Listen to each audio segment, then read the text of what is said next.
is a very exciting day. I'm here at Rounton's Coffee in North Yorkshire, and today they're going to be roasting the first batch of the Ubuntu blend, which is our collaboration with them on a coffee that's not only going to taste great, but it's also going to help the farmers who are growing the coffee in Uganda. We'll tell you a bit more about that later.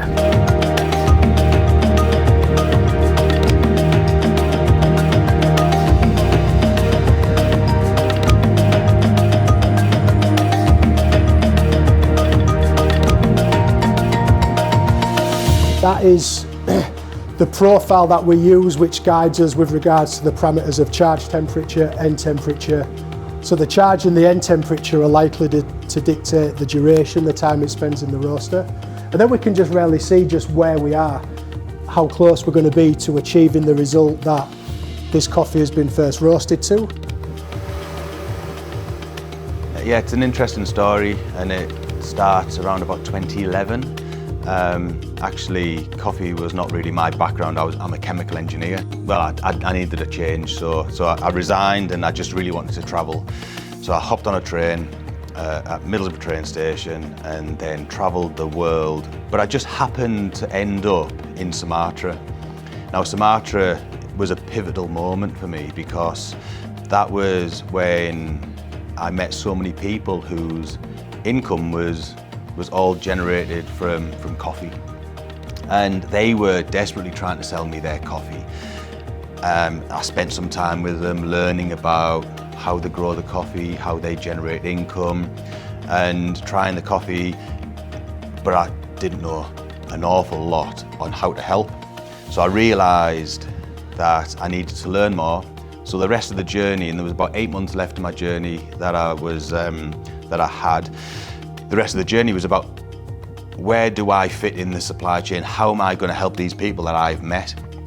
So the journey took me on to South America, Central America, and really following the coffee trail. And what I decided at that point really in Sumatra was that I needed to learn more, but I needed to create a market for their coffee. That's the only real way that I could add value. By trading with the people that I'd met in order to be able to have a positive impact. So I came back from traveling around about 2012, bought a coffee roaster. I had no clue on how to roast coffee. I had no, and I just thought I'll throw myself into it and see how I get on. Fast forward sort of 8, 9, 10 years, we're roasting quite a lot of coffee, and we're still true to today as we were then, which is all about sourcing coffee that has got a good story, and we can have a positive impact with our purchasing power that we've got.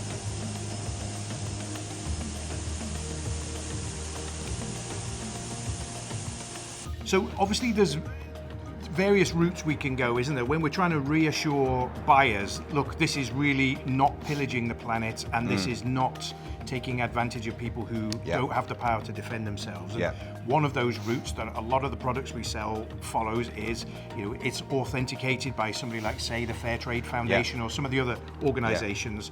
But you're taking a slightly different approach to that, aren't you? So just explain to us why you've gone the way you've gone on that. So Fair Trade for us is it's always been the initial sort of flagstone. Fair trade is generally underrepresented in other countries, and that might be for political or civil unrest or whatever the reason is, but actually some of the most impoverished countries on this planet will not be represented by fair trade. So actually we didn't want to ostracize anybody, and we wanted to try to spread our love all across the world, really. So it's about quality, and it's about actually being able to measure our positive impact, and we're able to do that.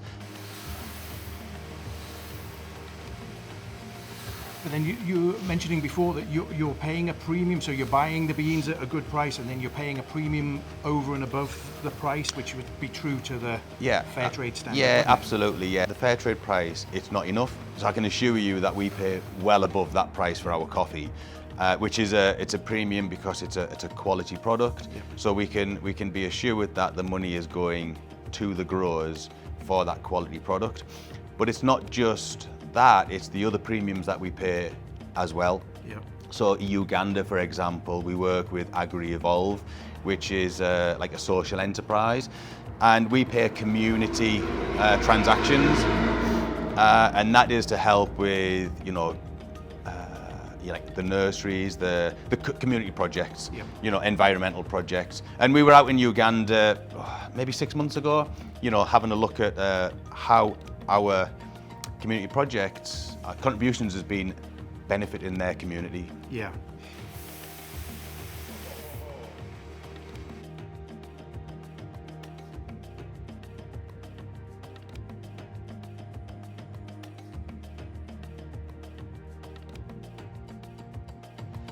Well, that was a really exciting experience. So fascinating to see the process of the coffee beans being roasted, and then to see our beans being poured into the bags and labelled. Just feels like a major achievement. And in fairness, I have to say, most of the heavy lifting here is being done by Rountons.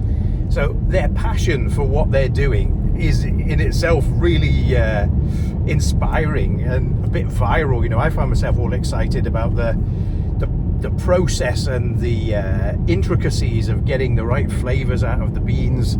It's just really great to have had a chance to see that close up. But of course, a great coffee is really only one part of the mission, isn't it? So lots of people are making great coffees, but what makes Rounton special and why we're so excited to have this Ubuntu blend is that they're doing this with a purpose that is totally consistent with our mission. And that is, they're trying to enable people in the global south, and in this case in particular in Uganda, by paying them a better price than they would otherwise get, and on top of that paying them a premium, and that premium is allowing them to do a number of things. So for every kilo of beans that they're buying, they're also paying 60p to the growers, and 40p roughly of that 60 is being used to plant trees which actually shade the coffee plants, which helps the coffee growing process and keeps them safe.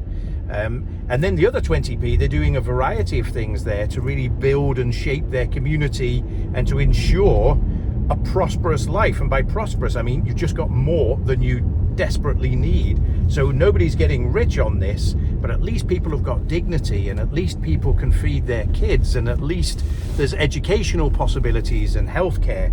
So all of the things that the fair trade movement was set up to achieve are being met through this process. Now, this is not fair trade coffee, and we want to be very clear on that. It's not even fairly traded and verified, so they're not members of any of the various bodies like WFTO or BAFTS or the Soil Association. What they're trying to do is use their own means to do as much good as they can. Now, there's a lot of people like this who've got a vision and a passion, but either are not aware of what's being done by the various authenticating bodies, or have come to the conclusion that they can do more on their own without the bureaucracy and the cost. So I'm really intrigued by this. So we're fully supportive of the Fair Trade Foundation and what they're doing. They're like at the top of the pyramid, if you like, and then we've got the fairly traded but verified by the various bodies, and then there's what we maybe call ethically traded, where they're not compliant with all of the rules and regulations laid out by the authenticating bodies. But we've come to the conclusion that what they're doing is such a good project and is doing so much actual good to people who are in the global south and providing the coffee in this case and needing to have a better quality of life. That's why we want to deal with people like Rountons.